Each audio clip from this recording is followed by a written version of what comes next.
Hello students, मैं दीपक खुराना आपका स्वागत करता हूं, वेलकम करता हूं हमारे ऑनलाइन प्लेटफॉर्म स्प्रिंटेड लर्निंग में। आज मैं आपको ऑर्गेनिक केमिस्ट्री का, स्टीरियो केमिस्ट्री का एक बहुत ही बेसिक और इम्पोर्टेंट टॉपिक करवाने वाला हूं। एक ऐसा टॉपिक करवाने वाला हूं जिससे ही हमारी ऑर्गेनिक केमिस्ट्री के अंदर, स्टीरियो केमिस्ट्री के अंदर हमारे कंसेप्ट की शुरुआत होती है। एक बिल्कुल बेसिक सा कंसेप्ट है, वो मैं शुरू करूंगा। उसका नाम है कायरल सेंटर। उसका नाम है कायरल सेंटर। और वीडियो शुरू करने से पहले, लेक्चर शुरू करने से पहले आपको कहूंगा, जो बच्चे फर्स्ट टाइम हमारे चैनल पे आए हैं, वीडियो को लाइक करें, चैनल सब्सक्राइब करें और ज्यादा से ज्यादा बच्चों तक शेयर करें। बेटा जी, हमारा चैनल अभी नया है, नए कंसेप्ट्स को इंट्रोड्यूस कर रहा हूं मैं आपको। जो नया चैनल है, नए कंसेप्ट्स हैं, नया ऑनलाइन का एक्सपीरियंस है, तो बेटा जी अपना प्यार जो है चैनल पे सबसे ज्यादा रखना है, बहुत ज्यादा रखना है। ज्यादा से ज्यादा बच्चों बच्चों तक इसको शेयर करना है। इसको आप लेक्चर को लगा के देखें, लेक्चर पढ़ के देखें, लेक्चर को यूज करें। आपके काफी कंसेप्ट जो हैं वो क्लियर होंगे। आपके काफी कंसेप्ट जो हैं वो मैं मानता हूं, 100% मानता हूं कि आपको कुछ ना कुछ इस चैनल से सीखने को मिलेगा। तो बेटा जी देरी ना करते हुए अपने टॉपिक को शुरू करूंगा, अपने कंसेप्ट को शुरू करूंगा। कंसेप्ट मैंने आपके सामने लिखा है, that is chiral centre, chiral carbon. ये कहता है कि सबसे पहले मैं बात करूं कि कायरल सेंटर, कायरल कार्बन ये क्या होता है, इसे कहाँ यूज करेंगे, इसे कैसे पहचानेंगे, कैसे मार्क करेंगे। केमिस्ट्री के अंदर सारी बेसिक चीजें मैं आगे आने वाले 10 मिनट के अंदर आपको समझा दूंगा। देखें, ये कहता है कायरल एक ग्रीक वर्ड है। कायरल एक ग्रीक वर्ड है और कायरल का मीनिंग क्या होता है? कायरल का मीनिंग होता है हैंड्स। हैंड्स लाइक स्ट्रक्चर, हाथों की तरह दिखने वाला स्ट्रक्चर का मतलब क्या है? जैसे अब हमारे हाथ को देखें, अब ध्यान से आप हमारे अपने हाथों को देखो। कहता है जो हमारे हैंड्स हैं, हमारे हाथ हैं, इनमें किसी प्रकार की कोई भी सिमिट्री नहीं है। सिमिट्रिक अगर एलिमेंट आपने पढ़े हो कि सिमिट्रिक एलिमेंट्स होते हैं plane of symmetry, centre of symmetry, axis of symmetry, alternate axis of symmetry. अगर आपने नहीं पढ़ा तो इनकी मैं अलग वीडियो आपको दे दूंगा। अभी एक बेसिक सी मतलब क्या है, कहता है कि जैसे मान लो मैं कट कर रहा हूं बीच में से हैंड्स को, इधर से या इधर से, सेंटर से मैं ऑब्जर्व करता हूं, कहीं से भी आपको कोई भी सिमिट्रिक चीज नहीं दिख रही। कहीं से कुछ भी आपको सिमिट्री नहीं दिख रही। अगर आप हैंड्स को ऐसे देखोगे बीच में से या ऐसे देखोगे, कोई भी चीज हाफ में से या सेंटर से आपको सेम नहीं दिख रही, यानी कि अनसिमेट्रिक सी चीजें हैं। अनसिमेट्रिक सा कंसेप्ट होता है हैंड्स के अंदर। तो इसीलिए अगर हम बात करें, सबसे पहले कायरल की बात करें, हैंड से ही हमने याद रखना है। ये कहता है कि हैंड का मतलब क्या है, यहाँ पे कायरल का मतलब क्या है? अनसिमेट्री या एसिमेट्री। यहां से आपका जो कंसेप्ट है वो शुरू होगा। कायरल का मतलब है एसिमेट्री या अनसिमेट्रिक, इतनी बात समझ में आनी चाहिए। अब इसको हम बात करें अपनी केमिस्ट्री के अंदर। ये कहता है कायरल कार्बन की जब मैं बात करता हूं, कार्बन तो समझ में आ गया आपको, लेकिन इसके साथ क्या वर्ड लग गया है? कायरल। कायरल का मतलब है एसिमेट्रिक कार्बन। कायरल का मतलब है एसिमेट्रिक कार्बन या अनसिमेट्रिक कार्बन। इतनी बात समझ में आ रही है आपको? इसको हम क्या कई बार क्या बोल देते हैं? स्टीरियोजेनिक कार्बन या सेंटर। इतनी बात आपको समझ में आनी चाहिए। ऐसा कार्बन जो एसिमेट्रिक है, जो अनसिमेट्रिक है। अब किस कार्बन को अनसिमेट्रिक कहेंगे? स्टेप बाय स्टेप आगे चलूंगा। ये कहता है कि कायरल का मतलब होता है एसिमेट्रिक या अनसिमेट्रिक, और अनसिमेट्रिक कार्बन का मतलब होता है, वो मैं समझाऊंगा कि कोई भी कार्बन अनसिमेट्रिक कब है, क्यों होता है, कैसे होता है। देखें, ये कहता है कि किसी भी कायरल सेंटर के लिए, किसी भी कायरल सेंटर के लिए कुछ कंडीशंस होती हैं। हेडिंग लिखें, कंडीशंस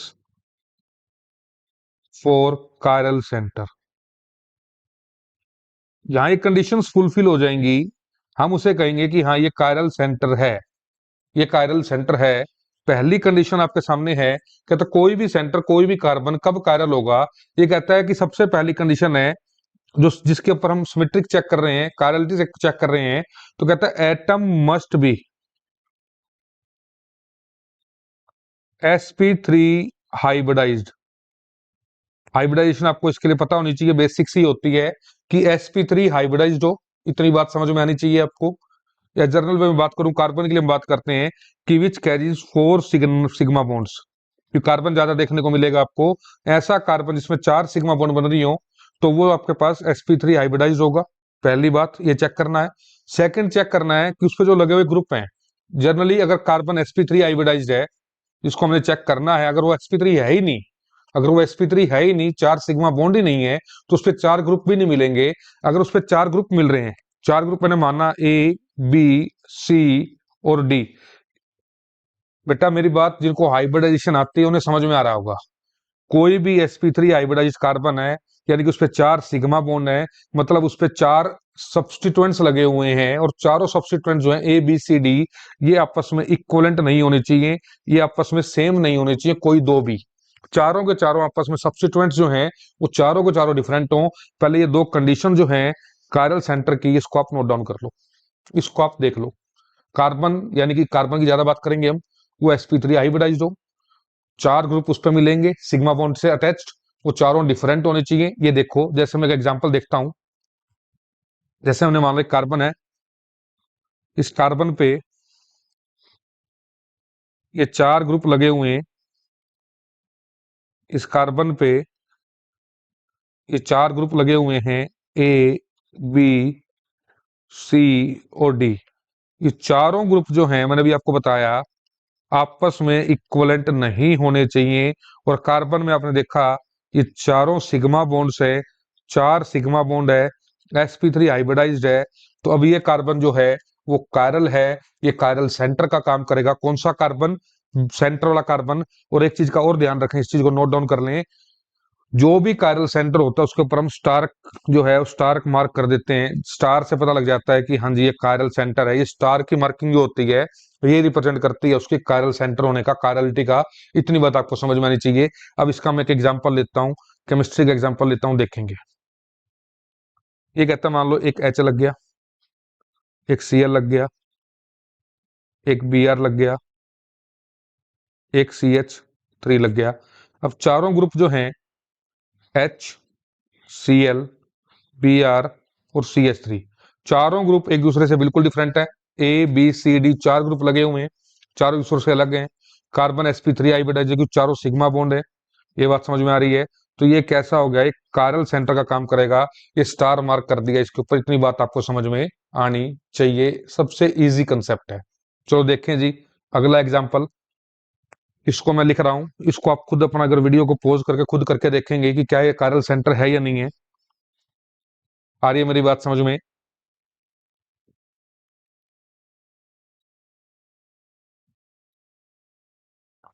देखें जी, अब कितने कार्बन है इस कार्बन चेन के अंदर? देखो ये भी कार्बन है, ये भी कार्बन है, ये भी कार्बन है, ये भी कार्बन है, ये भी कार्बन है।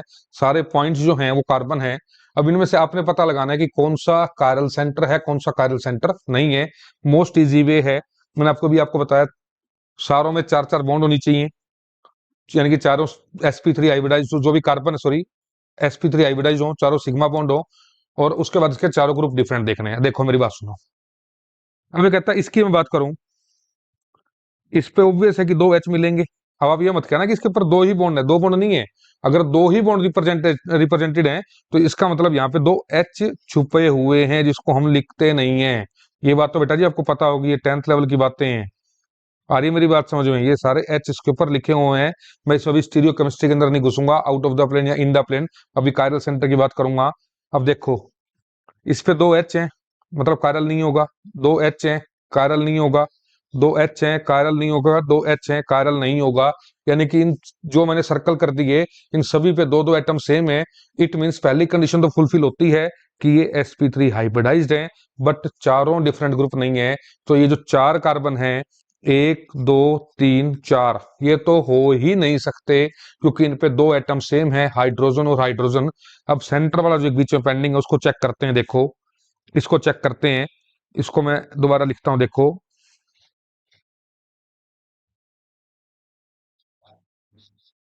इसको चेक करते हैं, क्या ये कायरल सेंटर है या नहीं है। इसकी 4 बॉन्ड चेक करो। पहली बॉन्ड है ये, दूसरी बॉन्ड है ये, तीसरी बॉन्ड है ये, और चौथी बॉन्ड है ये पूरी कंप्लीट है, पूरा ग्रुप चौथी बॉन्ड में काउंट होगा, ध्यान रखना। जो मैंने सर्कल कर दिया, पूरी एक बॉन्ड बाहर निकल रही है कार्बन से, देखो ये एक बॉन्ड बाहर निकल रही है, ये पूरा ग्रुप जो है वो 4 नंबर में काउंट होगा, पूरा एक ही ग्रुप है, एक अकेली बॉन्ड से अटैच है पूरा ग्रुप, जो मैंने अभी ग्रीन का कलर करा है, ये बात आपने ध्यान रखनी है। अब देखें, sp3 आइबोडाइज्ड कार्बन है, बिल्कुल है, 4 सिग्मा बॉन्ड है, sp3 आइबोडाइज्ड है, बिल्कुल ठीक बात है, चारों ग्रुप अलग हैं। अब वो चेक करो, ये है CH3 ग्रुप, ये है Br ग्रुप, ये है H ग्रुप, और ये आपके पास है 1 2 3 प्रोपाइल ग्रुप। इतनी बात समझ आ गई, 3 कार्बन का, यानी कि कहने का मतलब डिफरेंट ग्रुप है, यानी कि A is not equal to B is not equal to C not equal to D, दोनों कंडीशन फुलफिल होती हैं। तो जो ये मार्क कर दिया मैंने कार्बन, ये आपके पास कैसा है, ये स्टार मार्क कर दिया, ये कार्बन कैसा है, ये कार्बन आपके पास कायरल सेंटर है, बाकी सारे अकायरल है। ऑब्वियस है कि जो कायरल नहीं है वो क्या होगा, वो अकायरल होगा।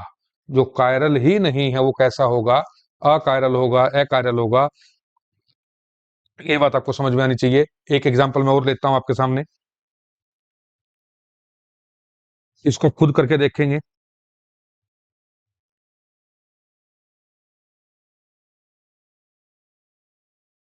अब बताएं इसमें कायरल सेंटर के बारे में, कौन सा कायरल सेंटर है या कौन सा कायरल सेंटर नहीं है। अब देखो यहाँ पे कितने कार्बन है, 1 2 3 4। अब हम सीधा सीधा कंसेप्ट को लगाएं। सबसे पहले sp3 आइबोडाइज्ड, चौथे शुरू कर लेते हैं। होंगे या नहीं होंगे sp3 का पता नहीं, लेकिन 3 H हैं तो ये होगा नहीं। इस पे 2 एटम H हैं, होगा नहीं। इस पे 2 एटम H हैं, होगा नहीं। ये तो कंडीशन से फुलफिल वैसे ही नहीं हुए, क्योंकि इसमें 2 H या 3 H थे। अब जो सेंटर पे पेंडिंग है, ये वाला कार्बन जिसको मैंने ग्रीन कलर कराया है, इस पे आपको समझ में आना चाहिए, इसके साथ ये डबल बॉन्ड लगी हुई हैं, इसके साथ ये ग्रुप अटैच है, देखो कुछ भी ए या बी कुछ भी ग्रुप अटैच है, लेकिन ये sp3 हाइब्रिडाइज नहीं है, ये sp2 हाइब्रिडाइज्ड है। और sp2 हाइब्रिडाइज मैंने पहली कंडीशन ही आपको यही लिखवाई थी कि carbon must be sp3 hybridised, तो ये कायरल नहीं हो सकता, इसको हटा दो। बस 2 कंडीशन ध्यान रखो कायरल के लिए, बाकी कुछ नहीं सोचना, आपने कुछ नहीं करना, बस अपना मौज करो, मस्ती करो, पढ़ाई करो। अब देखो जी, एक मैंने और कंसेप्ट आपके सामने ले लिया। अब यहाँ कितने कार्बन है, ये सारे के सारे पॉइंट्स जो हैं कार्बन के होते हैं, ये बात आपको ऑब्वियस है कि पता होगी।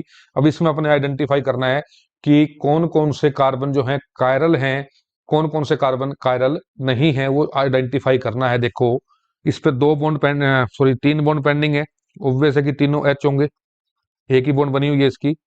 इसके ऊपर भी, इसके ऊपर 2 H होंगे, इसके ऊपर एक H और एक H। ये कुछ आपके पास ऐसा स्ट्रक्चर देखने को मिलेगा जिससे कुछ तो समझ में आता है कि 3 H हैं, कायरल नहीं होगा। 3 H हैं, कायरल नहीं होगा। 3 H हैं, कायरल नहीं होगा। यहां तक तो क्लियर है, इसको फंडे को क्लियर कर दो। अब बात आती है 1 2 और 3। मैंने 1 2 और 3 कार्बन ले लिए।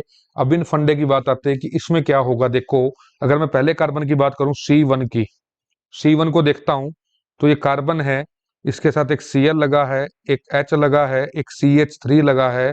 ये बात समझ में आ गई। और ये पूरा का पूरा ग्रुप लगा है, जिसको हमने मान लिया कुछ भी ए बी ए मान लिया। तो ऑब्वियस है कि चारों ग्रुप अलग अलग हैं, ए ग्रुप कुछ भी अलग ग्रुप बना मान लिया, पूरा ग्रुप है एक आपके सामने। तो AHCl CH3, तो चारों अलग अलग ग्रुप हैं। इट मीन्स फर्स्ट कार्बन जो है वो कैसा है, कायरल, इसके बारे में हमने पता कर लिया। फर्स्ट कार्बन कौन सा है, ये नंबर लिखा हुआ है फर्स्ट कार्बन आपके सामने, तो ये कायरल है। इसी तरह अगर मैं C2 की बात करूं, C2 की बात करूं, मैं इसको एक बार रब कर देता हूं, इसी में यही स्क्रीन पे कर लेंगे, दोबारा बनाना नहीं पड़ेगा मुझे। C2 की बात करूं, ये सेकंड कार्बन ये रहा, ये थर्ड है, ये फर्स्ट है। C पे एक तो I है, एक H है, और इधर भी एक ग्रुप है, इधर भी एक ग्रुप है। लेकिन अब दोनों ग्रुप में देखोगे, दोनों अलग अलग ग्रुप हैं। इस पे CH3 CCl लगा हुआ है, इस पे CCH3, और ये पूरे आगे ग्रुप लगे हुए हैं। तो ये दो अलग अलग ग्रुप काउंट होंगे। तो यानी कि ABCD चारों ग्रुप जो हैं एक दूसरे से बिल्कुल अलग हैं। इट मीन्स ये भी कैसा होगा, एक कायरल कार्बन होगा। ये बात आपको समझाई जा रही है। ये भी कैसा होगा, एक कायरल कार्बन है C2 भी। इसी तरह से जब मैं C3 की बात करूंगा, बेटा जी वैसे तो मैं बता रहा हूँ, लेकिन आप अच्छे बच्चे हो, समझदार हो, तो आप खुद करके देखोगे C3 के बारे में। अगर C3 की मैं बात करूं, C3 की बात करूं, इस पे एक CH3 लगा हुआ है, ये आपके सामने रहा। एक H लगा हुआ है, ये आपके सामने रहा। और दो ग्रुप लगे हुए हैं, ए और बी। इनको चेक करते हैं, ए और बी सेम है या डिफरेंट है। ए को आप देखोगे, ये पूरा ग्रुप में काउंट होगा। बी को आप देखोगे, पूरे ग्रुप में काउंट होगा। ऑब्वियस है कि अलग है, यहाँ Cl से अलग हो जाता है कहानी। बाकी देखोगे आप, तो ए और बी भी आपस में क्या है, नॉट इक्वल टू है, और ये भी आपस में नॉट इक्वल है। तो C3 भी कैसा है, एक कायरल कार्बन है। ये बात आपको समझ में आनी चाहिए। इतनी बात समझ में आ रही है आपको? चलें बेटा जी आगे, चलें बेटा जी आगे। अब मैं आपको जो समझाना चाह रहा हूं, देखो, कहता है कि कायरल कार्बन क्या होता है। कायरल कार्बन का मतलब क्या है? कायरल कार्बन का मतलब क्या है? एक ऐसा कार्बन जो sp3 हाइब्रिडाइज्ड हो और जिसमें चारों बॉन्ड जो हैं वो अलग हों, तो उस कार्बन को कहते हैं कायरल कार्बन। और जिसमें ऐसा नहीं होता उसे बोलते हैं कायरल कार्बन। ये बातें हैं जो समझ में आनी चाहिए। कायरल कार्बन को asymmetric carbon, stereogenic centre, unsymmetric carbon, कुछ भी आप नाम ले सकते हो। इतनी बात आपको समझ में आनी चाहिए। एक तो एग्जांपल मैंने आपको करके दिखाए, कुछ क्वेश्चन आप खुद कर सकते हो। कोई डाउट रहता है तो आप मुझे कमेंट बॉक्स में कमेंट कर सकते हो। छोटा सा टॉपिक है। इससे आगे मैं आपको नया टॉपिक शुरू करवाऊंगा, स्टीरियो सेंटर। इसके बाद अगला टॉपिक शुरू करवाऊंगा आपको प्लेन ऑफ सिमेट्री वगैरह के बारे में, सिमेट्रिक एलिमेंट्स के बारे में बताऊंगा। तो सारी चीजें जो हैं हमें ऑप्टिकल आइसोमर्स में काम आएंगी, जो भी हम पढ़ा रहे हैं अब आपको। ठीक है, तो धीरे धीरे हम अपनी अब ऑर्गेनिक केमिस्ट्री की शुरुआत कर रहे हैं। लेकिन बेटा जी उससे पहले मैं यही कहूंगा, मेरा नया ऑनलाइन का प्लेटफॉर्म का एक्सपीरियंस है, नया कुछ कंसेप्ट हैं।